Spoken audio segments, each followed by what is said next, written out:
আখেরি মোনাজাতে শেষ হলো বিশ্ব ইজতেমার দ্বিতীয় পর্ব। রাজধানীর সঙ্গে নারায়ণগঞ্জ, টঙ্গী, সাভার যুক্ত করে মহানগর সরকার গঠনের সুপারিশ।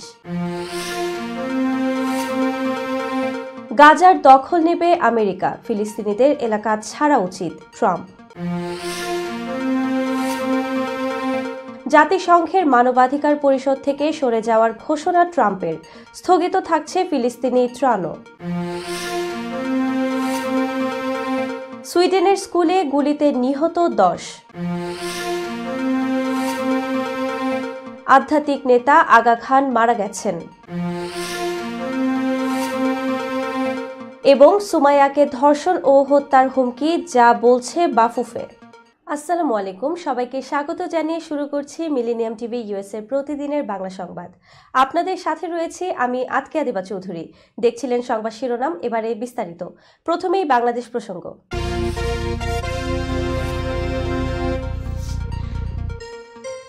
মুসলিম উম্মার শান্তি ও সমৃদ্ধি কামনায় আখেরি মোনাজাতের মাধ্যমে শেষ হল ৫৮তম বিশ্ব ইজতেমার দ্বিতীয় পর্ব। আজ বুধবার দুপুর ১২টা ৯ শুরু হওয়া মোনাজাত চলে প্রায় ১৮ মিনিট। দেশ বিদেশের লাখো ধর্মপ্রাণ মুসল্লি এতে অংশ নেন। মোনাজাত পরিচালনা করেন মাওলানা মোহাম্মদ জুবায়ের। সরেজমিনে দেখা যায় ২ হাত তুলে সৃষ্টিকর্তার কাছে আশ্রয় আর ক্ষমা প্রার্থনা করছেন মুসল্লিরা। লাখো মানুষের আমিন আমিন ধ্বনিতে মুখর হয় তুরাগ তীর। চোখের জলে মুসল্লিরা তাদের মনের সব আকুতি জানিয়েছেন স্রষ্টার কাছে। ইজতেমার এই আখেরি মোনাজাত শুরু হয় দুপুর ১২টা ৯, চলে এক টানা প্রায় ১৮ মিনিট। এবারের মোনাজাত পরিচালনা করেন কাকরাইল মসজিদের খতিব ও পেশ ইমাম মাওলানা মোহাম্মদ জুবায়ের। মোনাজাতের আগে ময়দান ছাড়িয়ে আশপাশের সড়কগুলো কানায় কানায় পূর্ণ হয়ে যায়। বিশ্ব মানবতার কল্যাণ, শান্তি, মাগফিরাত কামনায় দোয়া করেন দূর দূরান্ত থেকে আসা সব বয়সী মুসল্লিরা। এই পর্বে প্রায় ৩০ লাখ মুসল্লি অংশ নিয়েছেন বলে জানিয়েছেন আয়োজক কমিটি। ৮ দিন বিরতি দিয়ে ১৪ ফেব্রুয়ারি থেকে শুরু হচ্ছে মাওলানা সাদ অনুসারীদের বিশ্ব ইজতেমার তৃতীয় পর্ব। আগামী বছর শুরাই নেজামের বিশ্ব ইজতেমার প্রথম পর্ব জানুয়ারির ২ থেকে ৪ জানুয়ারি এবং দ্বিতীয় পর্ব জানুয়ারির ৯ থেকে ১১ জানুয়ারি নির্ধারণ করা হয়েছে। রাজধানী ঢাকার ক্রমবর্ধমান জনসংখ্যা ও পরিষেবার কথা বিবেচনায় নিয়ে ভারতের রাজধানী নয়াদিল্লির মতো ফেডারেল সরকার নিয়ন্ত্রিত ক্যাপিটাল সিটি গভর্নমেন্ট অর্থাৎ রাজধানী মহানগর সরকার গঠনের সুপারিশ করেছে জনপ্রশাসন সংস্কার কমিশন। বুধবার দুপুরে রাষ্ট্রীয় অতিথি ভবন যমুনায় অন্তর্বর্তী সরকারের প্রধান উপদেষ্টা অধ্যাপক মোহাম্মদ ইউনূসের কাছে জনপ্রশাসন সংস্কার প্রতিবেদন জমা দেন কমিশন প্রধান আব্দুল মুঈদ চৌধুরী সহ অন্যান্য সদস্যরা। প্রতিবেদনে শতাধিক সুপারিশ করে জনপ্রশাসন সংস্কার কমিশন, যেখানে রাজধানীর পরিসর বৃদ্ধির সুপারিশটিও আছে। এদিন প্রধান উপদেষ্টার কাছে আনুষ্ঠানিকভাবে প্রতিবেদন জমা দিয়েছে বিচার বিভাগ সংস্কার কমিশনও। প্রধান উপদেষ্টার প্রেস উইংয়ের পক্ষ থেকে যমুনার সামনে সংবাদ সম্মেলন করে জানানো হয়েছে এ তথ্য। সংবাদ সম্মেলনে বলা হয়, জনপ্রশাসন সংস্কার প্রতিবেদনে সারা দেশকে ৪টি প্রদেশে ভাগ করা, ডিসিদের পদবি পরিবর্তন করার মতো আরও কিছু সুপারিশও করা হয়েছে। এর আগে গত ১৫ জানুয়ারি প্রধান উপদেষ্টার কাছে প্রতিবেদন দেয় নির্বাচন কমিশন, দুর্নীতি দমন কমিশন, পুলিশ এবং সংবিধান সংস্কার কমিশন। কথা ছিল বাড়ি বাড়ি গিয়ে ভোটার তালিকা হালনাগাদ করা হবে, কিন্তু অনেক এলাকাতেই তথ্য সংগ্রহকারীরা তা করেননি। রাজধানীর রামপুরা, বাড্ডা, মিরপুর সহ বেশ কিছু এলাকায় তার প্রমাণ পাওয়া গেছে, যার ফলে নতুন ভোটার নিবন্ধন হয়েছে ১১ লাখ কম। ইসির লক্ষ্য ছিল ৬১ লাখ, হয়েছে মাত্র ৫০ লাখ। এছাড়া হালনাগাদে মৃত ভোটার বাদ পড়েছে ১৫ লাখ, যা নিয়ে সন্দেহ দেখা দিয়েছে। প্রশ্ন তৈরি হয়েছে প্রক্রিয়া নিয়ে। চলতি বছরের ২০ জানুয়ারি থেকে ৩ ফেব্রুয়ারি পর্যন্ত বাড়ি বাড়ি গিয়ে ভোটার তালিকার হালনাগাদ কার্যক্রম চলে। আর আজ বুধবার থেকে শুরু হবে ছবি তোলা, আঙুলের ছাপ ও চোখের আইরিশের প্রতিচ্ছবি গ্রহণের কাজ, যা চলবে ১১ এপ্রিল পর্যন্ত। নির্বাচন কমিশন এর আগে ১২ কোটির বেশি ভোটারের তথ্য বাড়ি বাড়ি গিয়ে যাচাইয়ের ঘোষণা দিয়েছিল, কিন্তু মাঠের বাস্তবতা ভিন্ন। হালনাগাদ কার্যক্রমের শেষ দিন সোমবার রাজধানীর রামপুরার ওয়াবদা রোড এলাকায় সরেজমিনে গিয়ে জানা যায় তথ্য সংগ্রহকারীরা এই এলাকায় বাড়ি বাড়ি যাননি। স্থানীয়রা বলছেন তাদের এলাকায় অনেক বাড়িতেই ভোটার তালিকা হালনাগাদ করতে কেউ আসেনি। তারা অনেকে আবার জানেনই না যে ভোটার তালিকা হালনাগাদের কাজ চলমান। রামপুরার মতো বনশ্রী, নয়াটলার মোড়লগলি, আজিমপুর, খিলগাঁও, মোহাম্মদপুর, ডেমরা, মিরপুরের অনেক এলাকাতেও বাড়ি বাড়ি যাননি তথ্য সংগ্রহকারীরা। কোথাও কোথাও মাইকিং করে বিদ্যুতের খুঁটি ও দেয়ালে যোগাযোগের নম্বর লিখে দিয়ে দায়িত্ব পালন করছেন দায়িত্বপ্রাপ্ত কর্মকর্তা। দর্শক, এবার দেখবেন যুক্তরাষ্ট্র সংবাদ।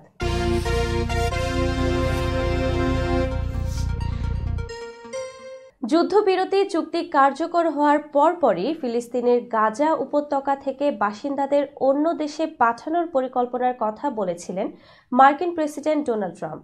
এবার তিনি স্পষ্টই বললেন, গাজার দখল নেবে আমেরিকা। বাসিন্দাদের এখন এলাকা ত্যাগ করা উচিত।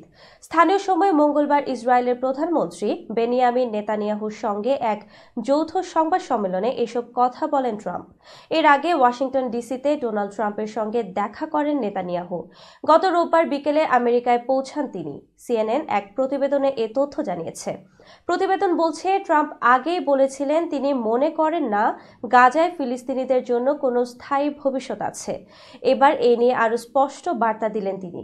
ট্রাম্প বলেছেন, আমেরিকা গাজা উপত্যকা দখল করবে এবং এটি নিয়ে কাজ করব আমরা গাজার মালিক হব এবং উপত্যকাটিতে থাকা সমস্ত বিপজ্জনক অবিস্ফোরিত বোমা এবং অন্যান্য অস্ত্র ভেঙে ফেলা হবে, এলাকা সমতল করা হবে এবং ধ্বংসপ্রাপ্ত ভবনগুলো অপসারণ করব।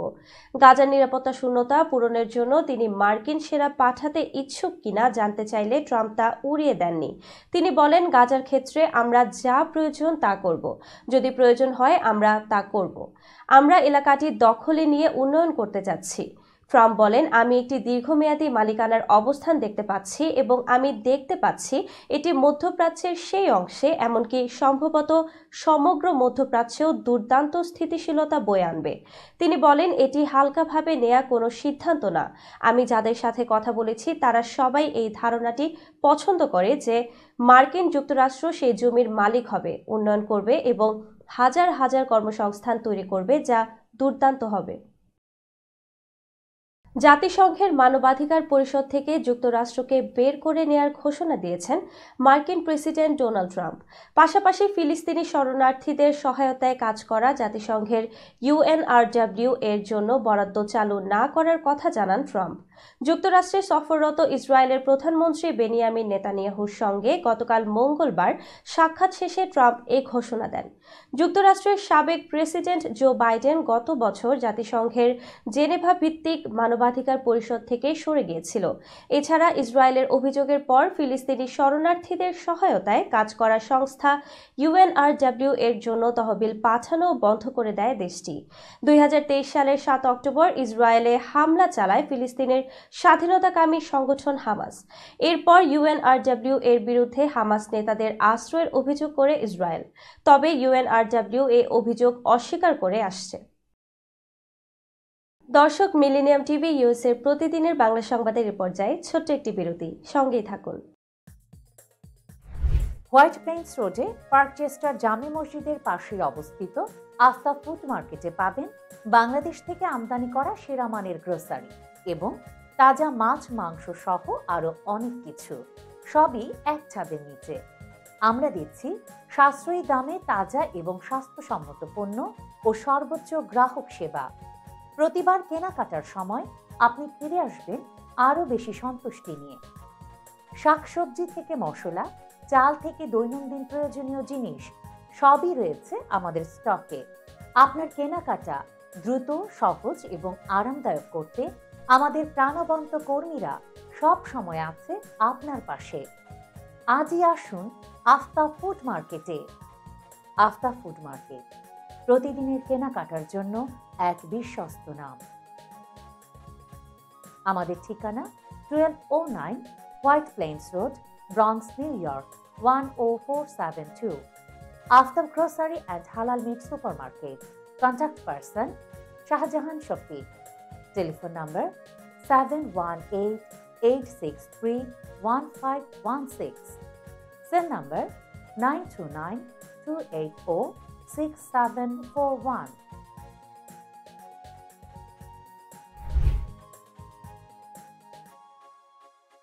প্রিয় দর্শক, প্রবাসীদের অর্থায়নে পরিচালিত মিলেনিয়াম টিভি এবং millennium TV USA millennium multimedia Bangladesh লিমিটেডের একটি প্রতিষ্ঠান, যা সম্প্রচারের প্রথম দিন থেকেই প্রবাসীদের কথা বলে। প্রবাসীদের উন্নয়ন, শিক্ষা, স্বাস্থ্য সহ সকল বিষয়ে উন্মুক্ত আলোচনা করে, তুলে ধরে প্রবাসীদের দুঃখ ও দুর্দশার কথা। মিলেনিয়াম টিভি এবং মিলেনিয়াম টিভি ইউএসএ প্রাণ প্রবাসীরা। মিলেনিয়াম টিভি স্বনির্ভর বাংলাদেশের কথা বলে, উন্নয়নের কথা বলে এবং ঘটে যাওয়া অনিয়ম, অপরাধের কথা তুলে ধরে। মিলেনিয়াম টিভি বিনোদন এবং তথ্যমূলক অনুষ্ঠান সম্প্রচার করে। নিউজ, ভিউজ, টক শো এবং এন্টারটেইনমেন্ট অনুষ্ঠান সম্প্রচারের জন্য প্রবাসে এবং বাংলাদেশে দর্শক নন্দিত একটি জনপ্রিয় পূর্ণাঙ্গ টিভি চ্যানেল। প্রিয় দর্শক, মিলেনিয়াম টিভি সম্প্রচারিত হয় হরাইজন স্যাটেলাইটে। পাশাপাশি পডকাস্ট এবং লাইভ স্ট্রিমিং করা হয় iOS এবং অ্যান্ড্রয়েড ডিভাইসে। এছাড়াও বিশ্বজুড়ে সকল ধরনের smart TV, Amazon fire stick, রুকু এবং অ্যাপেল টিভিতে দেখতে পাবেন মিলেনিয়াম টেলিভিশন। আমাদের website millenniumtvusa.com, millenniumtv.org। Social media millennium TV এবং মিলেনিয়াম টিভি ইউএসএ। বাংলা ভাষাভাষী এবং প্রবাসীদের সংবাদ পড়তে ভিজিট করুন millenniumonline.tv। প্রিয় দর্শক, মিলেনিয়াম টিভি এবং মিলেনিয়াম টিভি ইউএসএ দেখুন, প্রবাসীদের কথা শুনুন, প্রবাসীদের উন্নয়নের সাথে থাকুন। আমাদের নিউ ইয়র্কের ঠিকানা 544 টেইলর এভিনিউ, ব্রনক্স, নিউ ইয়র্ক এবং বাংলাদেশের ঠিকানা হাউস 145, রোড 12, ব্লক জি, দক্ষিণ বনশ্রী, ঢাকা, বাংলাদেশ।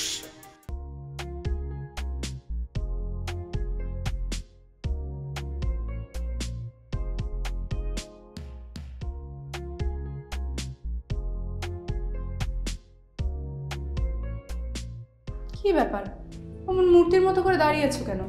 পাগল হয়ে গেলে নাকি? প্র্যাকটিস করছি। কি প্র্যাকটিস করছো? কেন লিভিং স্ট্যাচুতে দাঁড়িয়ে কি করে ভিক্ষা করে দেখনি? আমার ট্যাক্স নিয়ে ঝামেলা চলছে, ল্যান্ড প্রপার্টি নিয়ে ঝামেলা চলছে। এগুলো সমাধান না হলে কিছুদিন পর আমাকে ওইভাবে দাঁড়িয়ে ভিক্ষা করতে হবে। তাই এখন থেকে দাঁড়িয়ে প্র্যাকটিস করছি। আহা, এত চিন্তা করছো কেন? লিগ্যাল নেটওয়ার্ক ইন্টারন্যাশনাল আছে না? Legal network international? হ্যাঁ, কিছুদিন আগে ইন্স্যুরেন্স দিয়ে সম্পভাবীদের একটা ঝামেলা হলো না, লিগ্যাল নেটওয়ার্কের মাধ্যমেই তো সেটা সমাধান হলো। শুধু ইন্স্যুরেন্সই না ভাবি, criminal case, immigration, tax, divorce, housing সংক্রান্ত যে কোনো লিগেল সমস্যার সমাধান পেয়ে যাবেন লিগেল নেটওয়ার্কে। যুক্তরাষ্ট্রের 50টি স্টেটে যে কোনো প্রান্তে যে কোনো লিগেল সহায়তা দিতে কিন্তু আমাদের সঙ্গে আছে লিগেল নেটওয়ার্ক ইন্টারন্যাশনাল। শুধু তাই নয়, লিগেল নেটওয়ার্কে আছেন যুক্তরাষ্ট্রের স্বনামধন্য সব লয়ার, যাদের আইনি সহায়তায় যে কোনো লিগেল সমস্যার সমাধান পেয়ে যাবেন খুব সহজেই। তাহলে দেরি কেন? এখনই চলো লিগ্যাল নেটওয়ার্কে।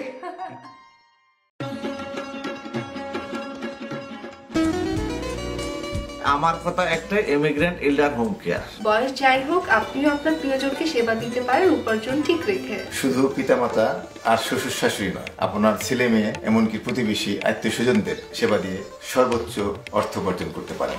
Jackson Heights, Jamaica, Ozone Park, Brooklyn, Long Island, Bronx, সেই সাথে বাফলোতে রয়েছে আমাদের শাখা। Immigrant elder home care. Phone 7184570813, 9177447308।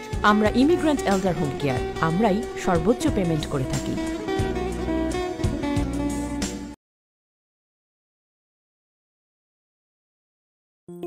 বরেণ্য অভিনেতা আবুল হায়াত একজন স্বাস্থ্য সচেতন মানুষ।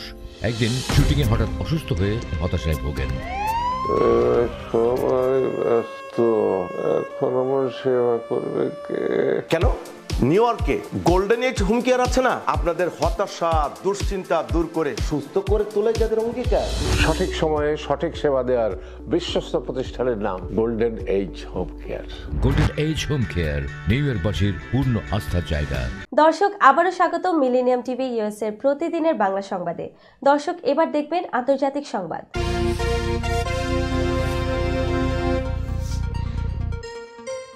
ইউরোপের দেশ সুইডেনের একটি শিক্ষা কেন্দ্রে বন্দুকধারীর গুলিতে 10 জন নিহত হয়েছেন বলে এক প্রতিবেদনে জানিয়েছে যুক্তরাজ্য ভিত্তিক গণমাধ্যম বিবিসি।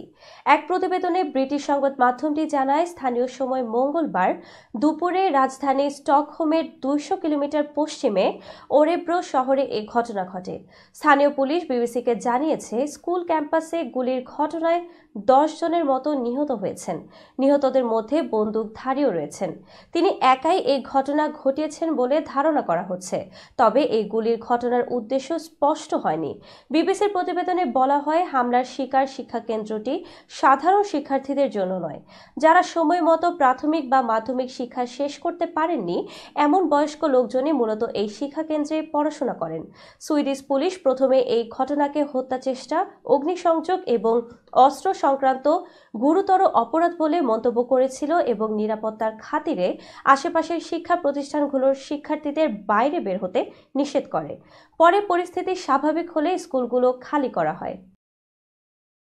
বিশ্বখ্যাত সমাজসেবী এবং আধ্যাত্মিক নেতা প্রিন্স করিম আগা খান মারা গেছেন। তার দাতব্য প্রতিষ্ঠান আগা খান ডেভেলপমেন্ট নেটওয়ার্ক আজ বুধবার এই ঘোষণা দিয়েছে। এক প্রতিবেদনে এসব তথ্য জানিয়েছে রয়টার্স। 88 বছর বয়সে লিসবনে মারা যাওয়া আগা খান ছিলেন শিয়া ইসলামের ইসমাইলি সম্প্রদায়ের 49তম বংশগত ইমাম, যারা সরাসরি নবী মুহাম্মদের বংশধর। আগা খানের দাতব্য প্রতিষ্ঠান সোশ্যাল মিডিয়ায় বিবৃতিতে জানিয়েছে, পর্তুগালের লিসবনে শান্তিপূর্ণভাবে মারা যান তিনি। 1936 সালের 13 ডিসেম্বর সুইজারল্যান্ডের জন্মগ্রহণকারী আগা খানের ব্রিটিশ নাগরিকত্ব ছিল। পরে তিনি সুইজারল্যান্ডে ফিরে লে রোজি স্কুলে পড়াশোনা করেন। এরপর হার্ভার্ডে ইসলামের ইতিহাস নিয়ে পড়ালেখা করতে যুক্তরাষ্ট্রে পাড়ি জমান। তিনি ফ্রান্সে থাকতেন। আগা খানের দাদা স্যার সুলতান মোহাম্মদ শাহ আগা খান মারা গেলে 20 বছর বয়সে শিয়া ইসলামী মুসলিমদের ইমাম নিযুক্ত হন আগা খান। রয়টার্স জানিয়েছে, আগা খানের মনোনীত উত্তরসূরির নাম ঘোষণা করা হবে। তার সম্পদের পরিমাণ আনুমানিক $800 মিলিয়ন থেকে $13 বিলিয়ন পর্যন্ত হয়েছিল।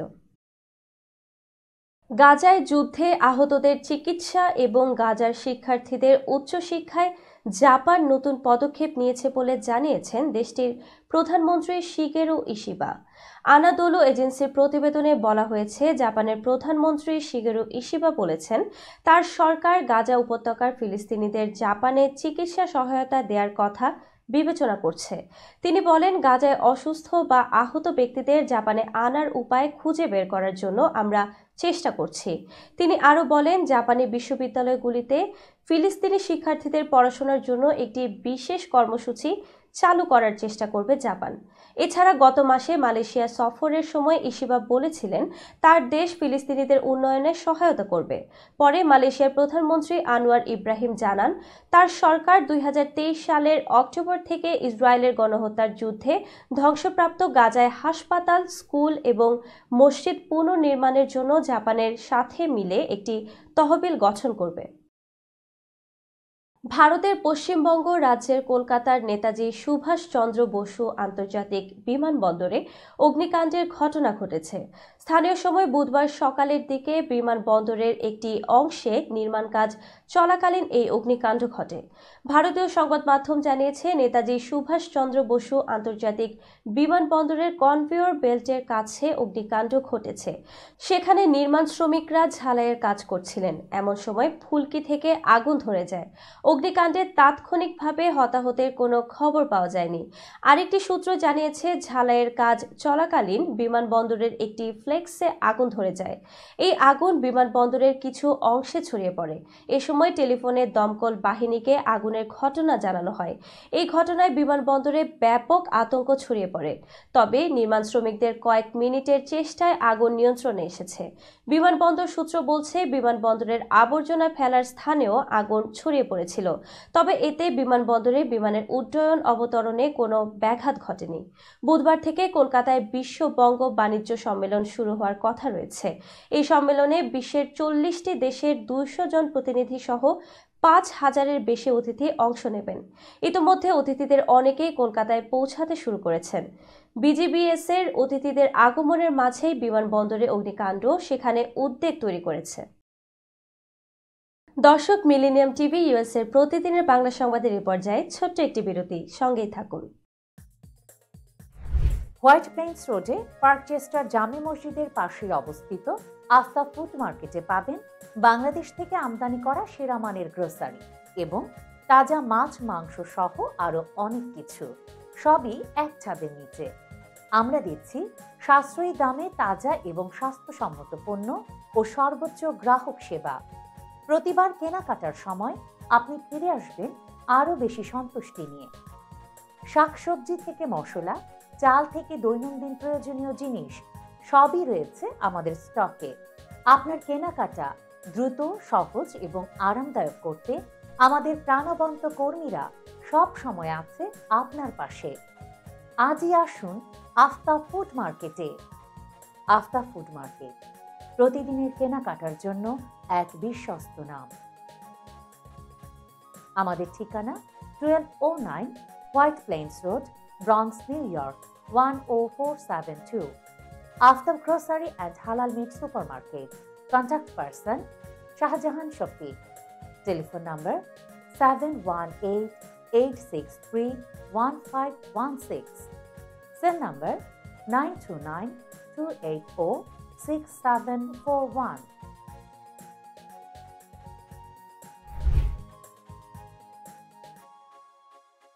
প্রিয় দর্শক, প্রবাসীদের অর্থায়নে পরিচালিত মিলেনিয়াম টিভি এবং millennium TV USA millennium multimedia Bangladesh লিমিটেডের একটি প্রতিষ্ঠান, যা সম্প্রচারের প্রথম দিন থেকেই প্রবাসীদের কথা বলে। প্রবাসীদের উন্নয়ন, শিক্ষা, স্বাস্থ্য সহ সকল বিষয়ে উন্মুক্ত আলোচনা করে, তুলে ধরে প্রবাসীদের দুঃখ ও দুর্দশার কথা। মিলেনিয়াম টিভি এবং মিলেনিয়াম টিভি ইউএসএ প্রাণ প্রবাসীরা। মিলেনিয়াম টিভি স্বনির্ভর বাংলাদেশের কথা বলে, উন্নয়নের কথা বলে এবং ঘটে যাওয়া অনিয়ম, অপরাধের কথা তুলে ধরে। মিলেনিয়াম টিভি বিনোদন এবং তথ্যমূলক অনুষ্ঠান সম্প্রচার করে। নিউজ, ভিউজ, টক শো এবং এন্টারটেইনমেন্ট অনুষ্ঠান সম্প্রচারের জন্য প্রবাসে এবং বাংলাদেশে দর্শক নন্দিত একটি জনপ্রিয় পূর্ণাঙ্গ টিভি চ্যানেল। প্রিয় দর্শক, মিলেনিয়াম টিভি সম্প্রচারিত হয় হরাইজন স্যাটেলাইটে, পাশাপাশি পডকাস্ট এবং লাইভ স্ট্রিমিং করা হয় iOS এবং অ্যান্ড্রয়েড ডিভাইসে। এছাড়াও বিশ্বজুড়ে সকল ধরনের smart TV, Amazon fire stick, রুকু এবং অ্যাপেল টিভিতে দেখতে পাবেন মিলেনিয়াম টেলিভিশন। আমাদের website millenniumtvusa.com, millenniumtv.org। Social media millennium TV এবং মিলেনিয়াম টিভি ইউএসএ। বাংলা ভাষাভাষী এবং প্রবাসীদের সংবাদ পড়তে ভিজিট করুন millenniumonline.tv। প্রিয় দর্শক, মিলেনিয়াম টিভি এবং মিলেনিয়াম টিভি ইউএসএ দেখুন। প্রবাসীদের কথা শুনুন, প্রবাসীদের উন্নয়নের সাথে থাকুন। আমাদের নিউ ইয়র্কের ঠিকানা 544 Taylor Avenue, Bronx, New York এবং বাংলাদেশের ঠিকানা হাউস 145, রোড 12, ব্লক জি, দক্ষিণ বনশ্রী, ঢাকা, বাংলাদেশ।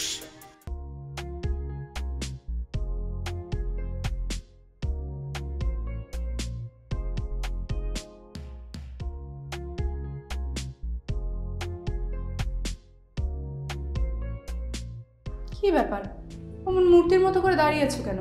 পাগল হয়ে গেলে নাকি? প্র্যাকটিস করছি। কি প্র্যাকটিস করছো?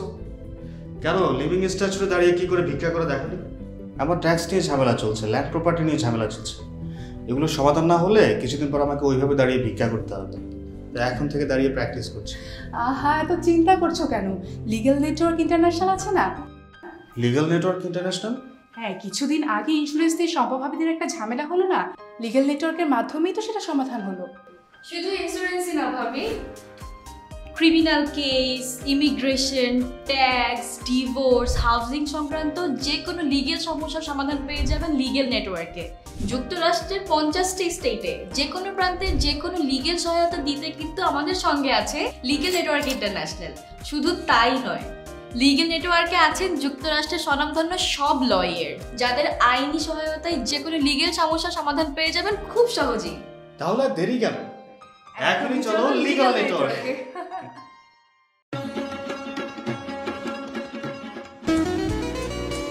আমার কথা একটাই, ইমিগ্রেন্ট এল্ডার হোম কেয়ার। বয়স যাই হোক, আপনিও আপনার প্রিয়জনকে সেবা দিতে পারেন উপার্জন ঠিক রেখে। শুধু পিতামাতা আর শ্বশুর শাশুড়ি নয়, আপনার ছেলে মেয়ে এমনকি প্রতিবেশী আত্মীয় স্বজনদের সেবা দিয়ে সর্বোচ্চ অর্থ উপার্জন করতে পারেন। Jackson Heights, Jamaica, Ozone Park, Brooklyn, Long island, bronze, সেই সাথে বাফলোতে রয়েছে আমাদের শাখা। Immigrant elder home care. Phone 7184570813, 9177447308। আমরা ইমিগ্রেন্ট এল্ডার হোম কেয়ার, আমরাই সর্বোচ্চ পেমেন্ট করে থাকি।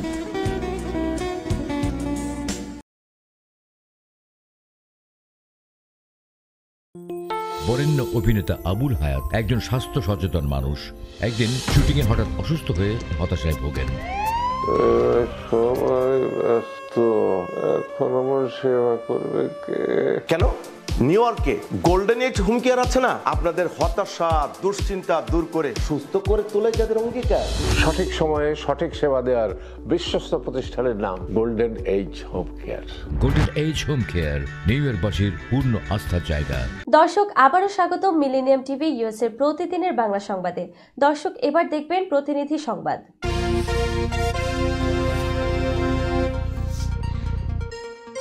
কানাডার কুইবেক প্রদেশে বাংলাদেশের স্বাধীনতা দিবসের গুরুত্ব ও সচেতনতা বাড়ানোর লক্ষ্যে মার্চ মাসকে বাংলাদেশি হেরিটেজ মাস হিসেবে স্বীকৃতি দেওয়া হয়েছে। সোমবার সন্ধ্যায় মন্ট্রিয়াল সিটি হলে কোট ডেস নেইজেস নটরডেম ডেস গ্রেস ব্যুরো কাউন্সিলের এক দীর্ঘ সভায় এই প্রস্তাব সর্বসম্মতিক্রমে গৃহীত হয়।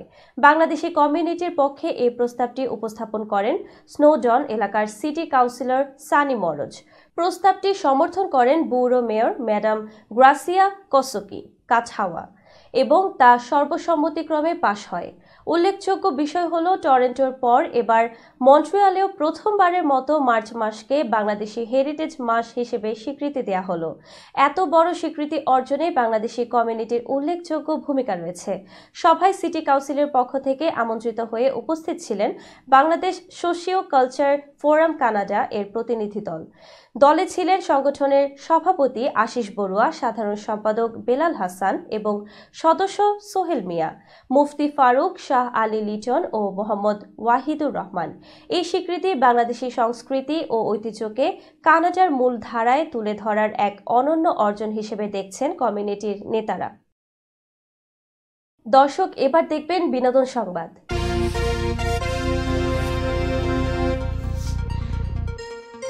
ঢালিউডের জনপ্রিয় নায়িকা সাদিকা পারভিন পপি দীর্ঘদিন ধরে অন্তরালে রয়েছেন।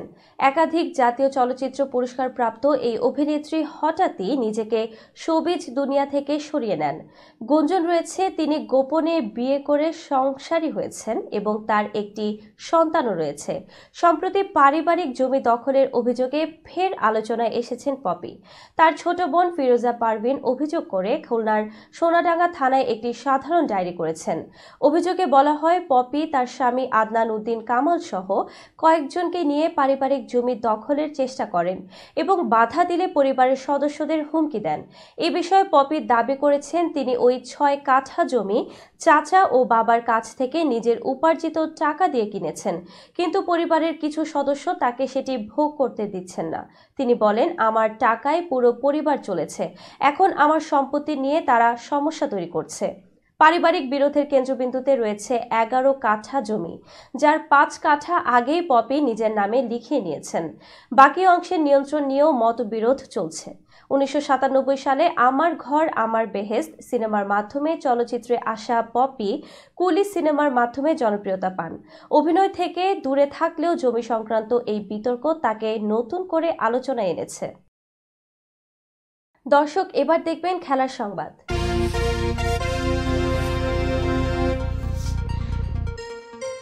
ব্রিটিশ কোচ পিটার বাটলারের অধীনে অনুশীলন করবেন না এবং ফেডারেশন বাটলারকে রাখলে ফুটবল ছেড়ে দেওয়ার ঘোষণা দিয়েছেন নারী ফুটবলাররা। এর মধ্যে গতকাল ধর্ষণ আর মেরে ফেলার হুমকি পেয়েছেন বলে জানিয়েছেন জাপানি বংশোদ্ভূত মাতসুশিমা সুমাইয়া। যা নিয়ে সমালোচনার ঝড় বইছে ফুটবল পাড়ায়। তবে এক সংবাদ বিজ্ঞপ্তিতে সুমাইয়াকে হুমকি দেয়া ব্যক্তিদের বিরুদ্ধে প্রয়োজনীয় ব্যবস্থা গ্রহণ করবে জানিয়েছে বাংলাদেশ ফুটবল ফেডারেশন। বাফুফে জানিয়েছে, বাংলাদেশ নারী জাতীয় ফুটবল দলের খেলোয়াড় মাতসুসীমা সুমাইয়াকে উদ্দেশ্য করে হুমকি ও হয়রানির তীব্র নিন্দা জানাচ্ছে বাংলাদেশ ফুটবল ফেডারেশন। এর প্রতিক্রিয়া হিসেবে বাফুফে দায়ীদের বিরুদ্ধে প্রয়োজনীয় ব্যবস্থা নেবে এবং সংশ্লিষ্ট কর্তৃপক্ষকে অবিলম্বে ও যথাযথ ব্যবস্থা নেওয়ার আহ্বান জানিয়েছে। বিবৃতিতে আরও উল্লেখ করা হয়েছে, কোনো ক্রীড়াবিদ তার দেশের প্রতিনিধিত্ব করার জন্য নিগ্রহের সম্মুখীন হতে পারে না। বাফুফে তার খেলোয়াড়দের সুরক্ষা ও নিরাপত্তা নিশ্চিত করতে প্রতিশ্রুতিবদ্ধ। সংবাদ শেষ করার পূর্বে শিরোনামগুলো আরও একবার। আখেরি মোনাজাতে শেষ হলো বিশ্ব ইজতেমার দ্বিতীয় পর্ব। রাজধানীর সঙ্গে নারায়ণগঞ্জ, টঙ্গী, সাভার যুক্ত করে মহানগর সরকার গঠনের সুপারিশ। গাজার দখল নেবে আমেরিকা, ফিলিস্তিনিদের এলাকা ছাড়া উচিত ট্রাম্প। জাতিসংঘের মানবাধিকার পরিষদ থেকে সরে যাওয়ার ঘোষণা ট্রাম্পের, স্থগিত থাকছে ফিলিস্তিনি ত্রাণও। সুইডেনের স্কুলে গুলিতে নিহত 10। আধ্যাত্মিক নেতা আগা খান মারা গেছেন। এবং সুমাইয়াকে ধর্ষণ ও হত্যার হুমকি, যা বলছে বাফুফে। এই ছিল মিলেনিয়াম টিভি ইউএস এর প্রতিদিনের বাংলা সংবাদে। মিলেনিয়াম সংবাদ দেখতে লগ ইন করুন আমাদের সামাজিক যোগাযোগের সাইট facebook.com/millenniumtvusa বাংলা এবং youtube.com/officialmillenniumtv। এছাড়াও সংবাদের সর্বশেষ আপডেট জানতে ভিজিট করুন আমাদের নিয়মিত ওয়েবসাইট www.millenniumtvusa.com এবং www.millenniumtv.org। প্রিয় দর্শক, মিলেনিয়াম টিভি দেখুন সকল অ্যান্ড্রয়েড ফোনে, ISO, Apple TV, Amazon fire TV, রুকু টিভি এবং সকল স্মার্ট টিভিতে। এছাড়াও মিলেনিয়াম টিভি দেখতে পাবেন সমস্ত ইউরোপীয় দেশ এবং অস্ট্রেলিয়ায় স্কাই নেটওয়ার্কে, বিশ্বব্যাপী জাদু টিভি, রেডিয়েন্ট আইপি টিভি, বিশ্বব্যাপী জাগো বিটি নেটওয়ার্ক এবং বিশ্বব্যাপী হরাইজন স্যাটেলাইটে। আপনারা যে যেখানেই থাকুন, ভালো থাকুন, সুস্থ থাকুন, মিলেনিয়াম টিভির সাথেই থাকুন। আল্লাহ হাফেজ।